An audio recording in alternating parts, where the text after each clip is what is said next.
The main driver for the effect on the UK energy market will be speculation. Now, the issue that we're going to find here is that in the short term, the effect on gas, as UK as a natural producer, won't be too much of an effect in terms of prices going up. However, what we will see is the effect on electricity prices. The non-half-hourly and half-hourly markets have already increased since the decision was made back in 2016.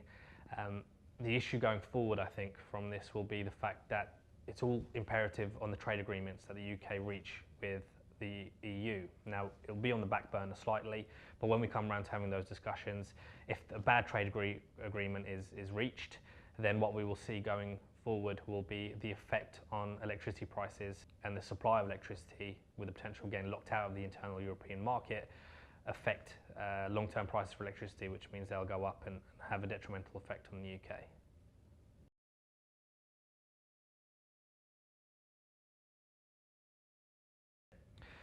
I think fundamentally what OJEU has taught us is that procurement policies are sound, fundamental, and they improve the way business operates.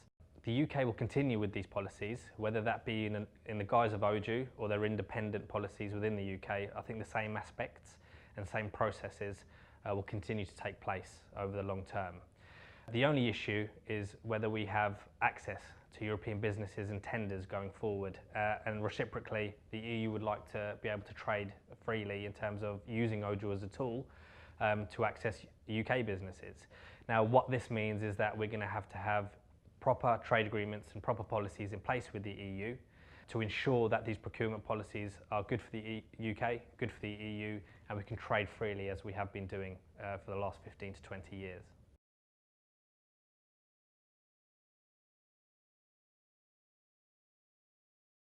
I think what social landlords will have to do is actually change the topic of conversation.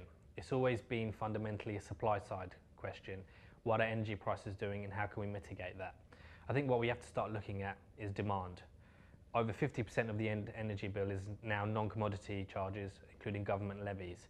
So what can we do to counteract that by being more sustainable, looking at your monitoring and targeting, reducing consumption, reducing emissions, and becoming more efficient in terms of resources? Now, what we're looking to do is potentially implement a 5-year plan with key deliverable milestones to reduce demand. What we should start looking at is not the question of supply, but the question of demand and how we can counteract that.